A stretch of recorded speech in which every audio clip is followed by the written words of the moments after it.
I analyzed 53 different lead magnets, and most of them were completely useless, but a few of them were genius. And I have all those videos on my channel where I break them down step by step. But in this video, I will cover what the best lead magnets did, what all of the top performers are doing. So I will cover exactly what they're doing, how they're doing it, and most importantly, why they're doing it and what it enables them to do. But before I go over into all of this, I need to very quickly go over what lead magnets are actually for. So the entire purpose of a lead magnet is giving away something for free in exchange for information. And the entire goal is attracting clients into our ecosystem that we can then later on ascend into our main high-ticket offer. So now that we have that out of the way, let's actually go into what the best performing lead magnets were actually doing. And it all starts with the 4 trade-offs that all lead magnets have to make. So as I said, all lead magnets sit somewhere on these 4 spectrums. And the first spectrum is between an evergreen lead magnet and a very personalized lead magnet. And as you all know, the more customized and personalized the value that you provide to people, the more valuable it actually is. But you all know that providing custom work for every lead takes up a lot of time. It takes a lot of work to actually do it. You don't want to provide half an hour of free work for every single prospect, for every lead. And that's the reason why most people settle with an evergreen lead magnet. They create it once and then they forget it. It's zero ongoing work. And these are all your standard PDFs, ebooks, guides, all those normal lead magnets that you imagine in your mind. They are evergreen. You create them once and then they last forever. But they are very generic. Everyone that opts in for the lead magnets gets the exact same stuff, exactly the same thing. So they are not personalized at all. They're very generic. There's no customization. And this is a trade-off that you have to make. Either you go to the evergreen side or then you choose the personalization side, the custom work. And both of them have their benefits and their downsides. And then the second spectrum is between a frictionless opt-in and rich data. And again, most people choose the frictionless opt-in. So they only ask in their opt-in for name, email and phone number, and they get no real qualification info about their leads. So they don't know who's qualified and who's not qualified. But on the other end, you have, opt-in forms that collect much more in-depth information. So you actually know who is qualified, what attributes all your leads have. And this is again a trade-off you have to make. Either you have a very frictionless opt-in to get more leads to actually complete the form, or then you opt for more data. And then the third spectrum, which is probably the most important one, is between a very wide topic and a very narrow topic. And as you all know, everyone says that your lead magnet should be very niche. It should be very narrow and solve one very small problem, solve a splinter. But I know that a lot of you are very scared to niche down your lead magnet because you're scared that no one will actually want it. So that's why most of you opt for these very wide topics, so that you're essentially casting a wider net, collecting more people. But the thing is that a very wide topic, again, it's very generic. It talks to 1,000 different people. But what's more valuable is having a small, very niched lead magnet that's very narrow, that solves one very small problem very well. But still, the benefit of a wide topic is that it applies to more people. So again, it is a trade-off between the two. Either you attract everyone, lots of leads, but not so many good buyers, or then you speak to one specific pain, get fewer leads, but all are very qualified. And then the last spectrum is between scalability and conversion and trust. And this last spectrum actually combines all the previous ones together. So on one end of the spectrum, you attract real buyers and you make them experience your value firsthand. And that actually makes them trust you, and that increases your conversion by a lot. But that's very hard to scale, as you know. That requires a lot of work and time from your end. You need to actually build a real connection with people and provide real value to them. This is where the personalization blends right in here. The rich data blends right in here, and the narrow topic blends right in here. But on the other side, we have the scalability. We have the evergreen lead magnets, we have the wider topics, and we have the frictionless opt-in.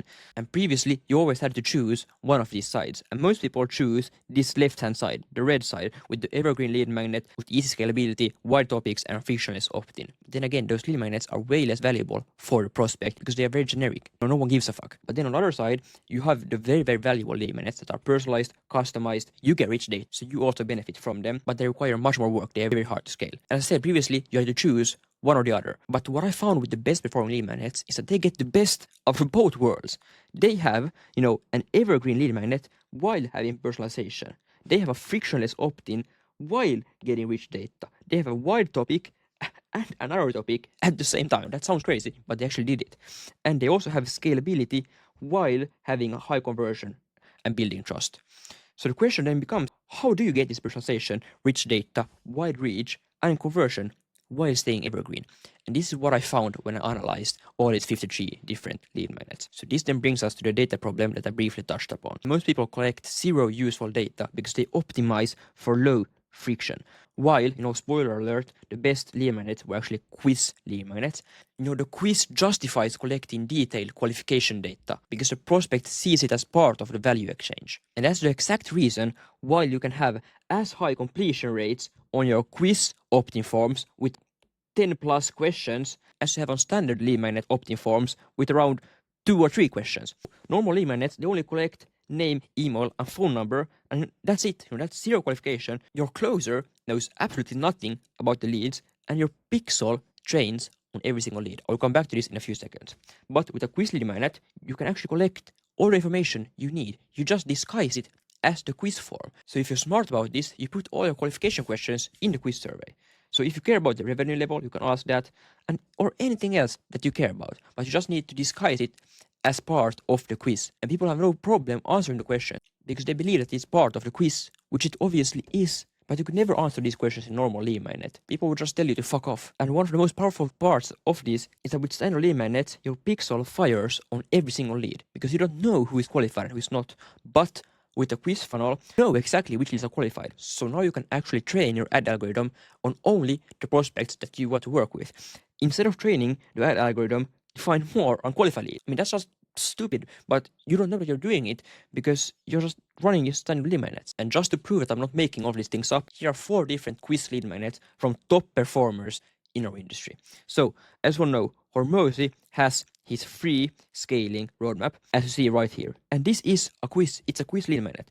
This is his 100 million scaling roadmap. As you see, when you answer his questions, you get assigned a stage, for example, stage 3, stabilize, and then you get a lot of free custom personalized value in this PDF based on what you answered in this form. Then we have Cole Gordon, the exact same thing. We have William Brown, and we also have Nick Setting. So all of the top performing businesses right now are running quiz lead magnets right now because there are so many benefits to them and so few downsides. And this right here is the exact flow of the quiz lead magnet. And as I said, it's very simple, it's evergreen, and it's personalized at scale. So this is how you do it. Obviously, everything starts with your content or your ads. And as I told you before, usually you want to cast a wide net. So this can be, pretty broad. And then your quiz opt-in, this opt-in page should be very short and compelling.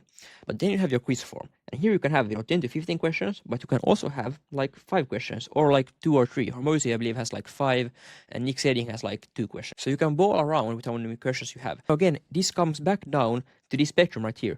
Either you have fewer questions with a frictionless opt-in, or you have more questions that get richer data. But it's a trade-off. And again, as I told you, the reason why people are fine with answering 10 to 15 personal questions about them is because they're receiving so much good value. They're receiving something tailored for their unique situation. And that's much more valuable than a standard generic lead magnet. That's the only way we can get people to answer these questions. That's the whole reason why it works, because it's so much more valuable for a prospect.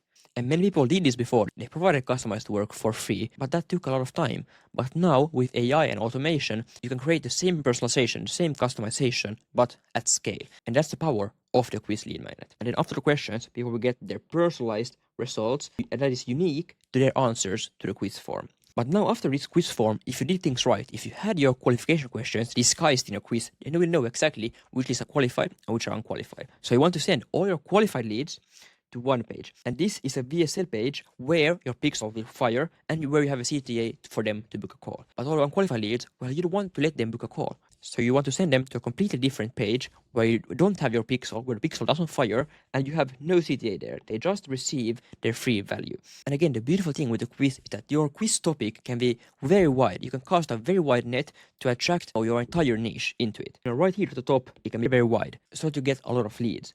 But again, as I told you, the more specific, the more niche, the more unique the problems you solve, the more valuable it is and the more attractive it is for prospects. But instead of having, upfront a lead magnet that solves a very small problem, we solve that small problem in the back end. So if I visualize this, we have a very, very, very wide top and very wide bottom.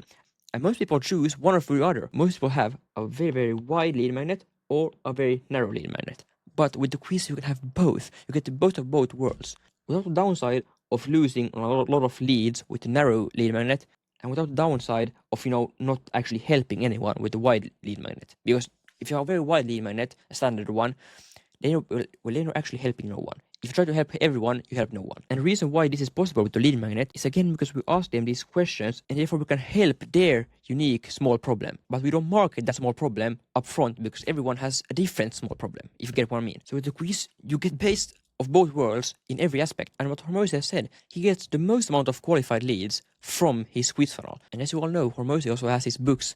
But he said that 25% of all leads that he gets for his quiz lead magnet are very qualified. And just think about that for a second. Hormozy is a very large brand. He gets 100,000 views on his videos. And he works with businesses that make 3 million per year. So for him to get 25% of all his leads being businesses that make more than 3 million per year, well, that's not easy. And his quiz achieves that. His quiz attracts very, very high quality leads for his business that other lead magnets can't replicate. And then the next thing I found when I analyzed his lead magnet was that the ascension to your main high ticket offer is very crucial after your lead magnet.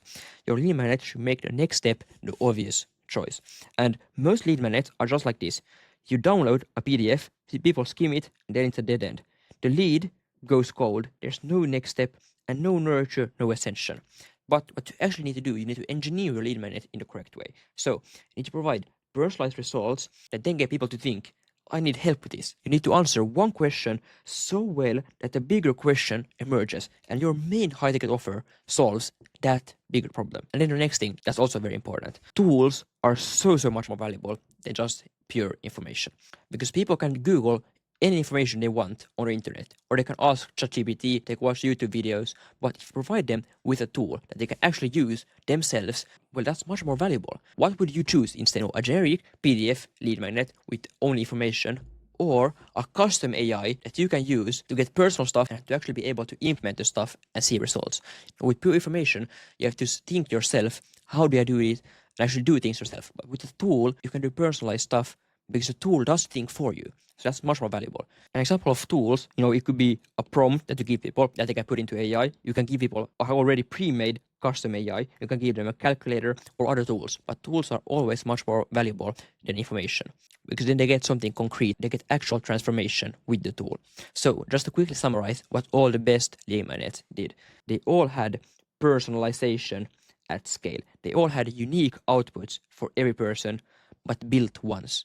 They all collected very, very rich data. They had 10 plus questions, but it was disguised as the quiz itself. So no one even hesitated to answer the form. Then they were very wide at the top, but narrow at the bottom. They casted a wide net, got their whole niche interested, but they provided a solution for a small problem. Then they only trained their pixel on qualified leads. That way, their ad algorithm is only trained on the qualified ones that they actually want to work with. Then they made the next step always the obvious choice. The result naturally led to their main high ticket offer. There was no dead ends. And lastly, they delivered a tool, not just information. So it's something people could actually use themselves to generate results. So this all being said, if you have any more questions, I will put my Instagram in the description below. So feel free to shoot me a DM and I'll be more than happy to help you out. See you in the next one.